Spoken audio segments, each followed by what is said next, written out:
Bonjour. On continue aujourd'hui notre exploration de Bertrand Russell. Et cette fois, on s'intéresse à sa vision de l'impact de la science sur la société. Oui, on se base sur son livre de 1953, The Impact of Science on Society, un ouvrage assez structuré, Ah oui, comment il l'organise? en 3 ans de partie en fait. D'abord, les faits purement intellectuels. Comment la science, disons, bouscule les vieilles croyances, la superstition. D'accord. Ensuite, il y a la technique scientifique elle-même, surtout depuis la révolution industrielle, et toutes ses conséquences. Et le troisième point? C'est la philosophie que la science suggère. Et là, il pointe les dangers, hein. Si on ne maîtrise pas cette puissance, ça peut devenir, selon lui, une sorte de déraison. Intéressant. Commençons par ce premier point alors. La science contre la superstition. Russell donne l'exemple de l'astrologie, je crois. Exactement.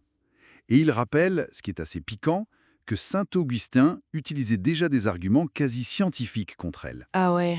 Hmm. Comme quoi, par exemple? Le fait que des jumeaux, nés exactement au même moment, peuvent avoir des destins complètement différents. Ça met à mal l'idée d'une influence astrale unique, quoi. Logique. Et pourtant, l'astrologie a persisté. Et comment? Russell note même que des libres penseurs de la Renaissance s'en servaient contre l'Église. Ça montre à quel point les croyances sont tenaces, même les plus irrationnelles. Il cite aussi Pline l'Ancien et ses histoires d'autruches qui mangent des clous. Faute d'observation sérieuse, j'imagine. Heureusement, il y a eu des progrès ailleurs. En médecine, par exemple. Ah oui, là c'est spectaculaire. Russell souligne le passage à une médecine vraiment scientifique, avec des gens comme Lister, Pasteur. Ça a réduit la souffrance humaine de façon incroyable. On est loin du traitement infligé au roi George III et sa folie. Tout à fait. Et ça nous amène au deuxième axe de Russell, la technique, les applications de la science. Ça découle aussi d'un changement de vision du monde, hein. C'est-à-dire?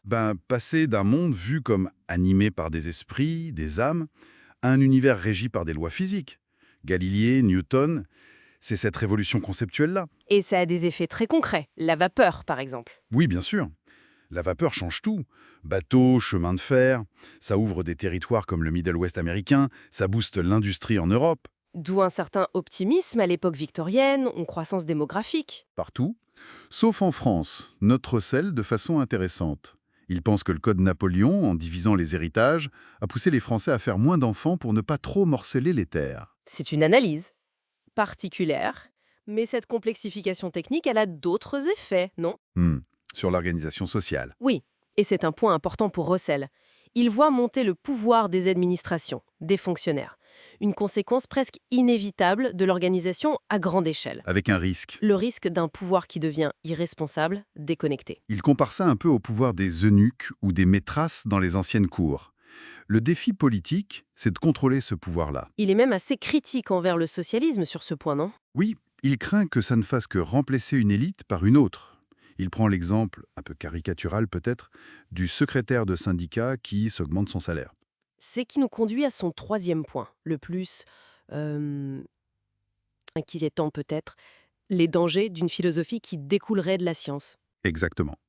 Russell s'inquiète beaucoup des gouvernements qui se disent scientifiques.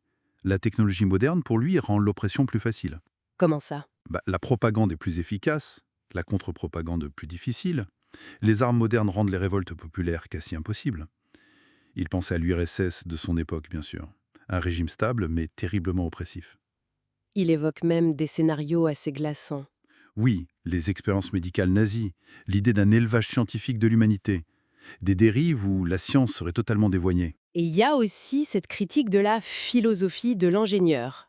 Qu'est-ce qu'il entend par là? C'est l'idée qu'il rejette que la notion de fait objectif, de vérité indépendante, pourrait disparaître, que le pouvoir pourrait littéralement rendre vrai ce qu'il décide. Un peu comme Staline voulant imposer sa vision de l'hérédité. Voilà, ou comme Xerxès qui faisait fouetter la mer, l'Hellespont, parce qu'elle avait détruit ses ponts. C'est une forme de mégalomanie, un oubli des limites du pouvoir humain face à la réalité. Et ça ouvre la porte au fanatisme, j'imagine. Bien sûr, Russell observe que certaines idéologies sont plus nourries par la haine des riches par exemple, que par un réel amour pour le prolétariat. Et pour lui, l'acceptation aveugle d'une autorité, que ce soit la Bible ou Marx, est incompatible avec l'esprit scientifique, qui est fondamentalement critique. Face à cette puissance scientifique à double tranchant, quels sont les grands défis qu'il identifie pour l'humanité? Il y en a deux principaux, très liés d'ailleurs. D'abord, la démographie. Le contrôle des naissances. Oui, il s'alarmait de voir la religion et le nationalisme s'y opposer. Il prévoyait des catastrophes, famines, guerres, si la population continuait de croître sans limite. Il appelait à une action éducative et gouvernementale forte. Et le deuxième grand défi? La guerre. Curieusement, il note qu'à son époque, la science n'avait pas encore rendu la guerre globalement plus destructrice qu'avant. Ah bon? C'est contre-intuitif. Oui, mais il explique que les progrès de la médecine militaire compensaient, en quelque sorte, la puissance accrue des armes. On sauvait plus de blessés. Il compare ça aux hécatombes dues aux épidémies dans les armées antiques ou médiévales, comme celle de Sénachérib ou Barberousse. Mais il voyait quand même le danger pour l'avenir. Oh que oui. Le potentiel destructeur des armes scientifiques modernes était évident. Pour lui, la seule solution à terme pour éviter l'effondrement de la civilisation dans des guerres scientifiques de plus en plus terribles, c'était un gouvernement mondial. Une idée forte. Oui, sinon ce serait une sorte de lutte darwinienne permanente entre nations pour les ressources, exacerbée par la science. Il aborde aussi l'impact psychologique de tout ça, non? Tout à fait. Vivre dans un monde qui change aussi vite. Russell lui-même avait vu l'arrivée du téléphone, de la voiture, de l'avion, de la radio ou du cinéma. C'est énorme en une seule vie. Ça pose un vrai problème d'adaptation psychologique. Une sorte de tension, non? C'est ça. D'un côté, les sociétés complexes nous obligent à maîtriser nos pulsions, à nous restreindre. Mais de l'autre, cette restriction peut générer de la frustration, de la violence refoulée, un besoin de défoulement destructeur. Alors que préconise-t-il? Il insiste sur le besoin de préserver une place pour l'initiative individuelle, pour ce qu'il appelle l'aventure. Mais une aventure qui ne soit pas nuisible aux autres. C'est essentiel pour l'équilibre psychologique et la stabilité sociale selon lui. Donc, pour résumer, Russell nous offre une vision très nuancée.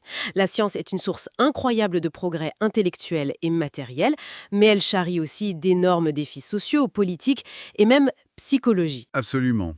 Et il nous laisse avec une question fondamentale qui est peut-être encore plus brûlante aujourd'hui qu'en 1953. Comment allons-nous développer la sagesse collective nécessaire pour manier cet immense pouvoir que la science nous a donné?